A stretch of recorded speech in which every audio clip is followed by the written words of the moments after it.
beautiful mythical city of Babylon. The first civilizations on the planet appeared in a region called Mesopotamia, in what is now Iraq. As Britannica explains, the name Mesopotamia comes from the Greek word meaning land between two rivers, referring to Tigris and Euphrates. Of the cities in Mesopotamia, there is a famous city called Babylon. Second only to Egypt, Babylon appears more in the Old Testament than in the history of its ancient civilization. It even appears in the New Testament book of Revelation, chapter 17, verse 5, as a place synonymous with corruption. Let's unpack the history of Babylon and find out why this fascinating city in the Euphrates is so important. The World History Encyclopedia states that Babylon was first entered into the historical record in the 23rd century BC. At the time, Babylon was a small city for the Akkadian-speaking people along the Euphrates. It is not known for sure the earliest history of Babylon, as the original city was destroyed and the water level in the region also changed. So what the archaeologists found actually dates back about a millennium later than when the city was first founded. However, artifacts from early Babylon found outside the ruins suggest that the city may have been founded by the Amorites during the 3rd dynasty of Ur, which dates from about 2094 to 2047 BC. Babylon is associated with Marduk. Marduk is the patron god of Babylon, as described by the University of Pennsylvania. In Babylonian mythology, Marduk created the world after killing Tiamat, the embodiment of the ocean. Tiamat also represents the female principle, while Marduk represents the male principle. As Babylonia developed in terms of power, and influence, Marduk became central to Babylonian religion.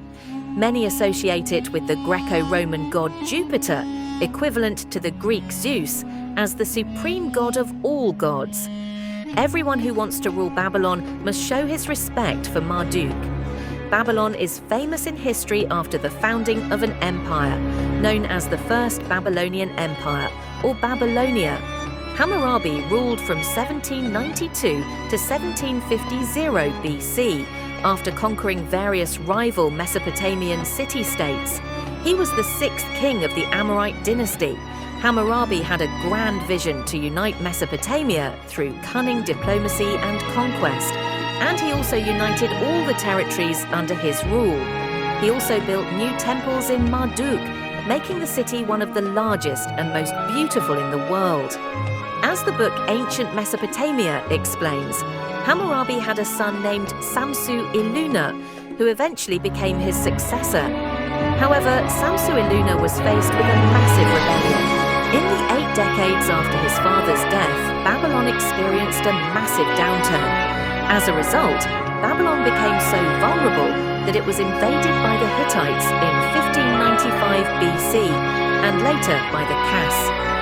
The Assyrian Empire took over Babylon from the Kas. However, in 703 BC, during the reign of King Sennacherib of Assyria, the Babylonians rebelled. According to the journal Sennacherib and the Angry Gods of Babylon and Israel, published in 2019, Sennacherib wanted to put his own son to become king. However, his son was killed by the rebels. Finally, Sennacherib conquered Babylonia in 689 BC. In fact, Sennacherib was killed by one of his own sons, something mentioned in the Hebrew Bible. This, of course, is proof that Sennacherib was a political victim among many of his own sons.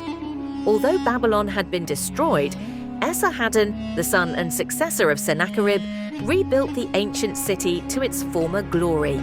In 605 BC, Nabopolassar's son Nebuchadnezzar II, Nebuchadnezzar, became king.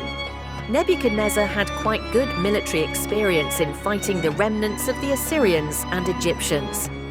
Under the leadership of Nebuchadnezzar II, Babylonia reached the pinnacle of its fame and beauty. As mentioned earlier, figures in Babylon are prominent in biblical tradition, and Nebuchadnezzar II is one of the most famous antagonists. As explained by the Jewish Virtual Library, The common practice of ancient Mesopotamians was to deport conquered peoples to reduce the potential for rebellion. Assyria, for example, famously deported 10 tribes of Israel, dubbed the Lost Tribe of Israel. On the other hand, Nebuchadnezzar did this against the Kingdom of Judah after its conquest in 597 BC with his elites to Babylon. This period is known as the Babylonian exile. The exile turned ancient Hebrew into the first iteration of Judaism. It was during this time that most of the books of the prophets were completed, including the Book of Daniel. This text was later elaborated by the exile of Daniel, who prophesied the fall of Babylon to Persia and Media.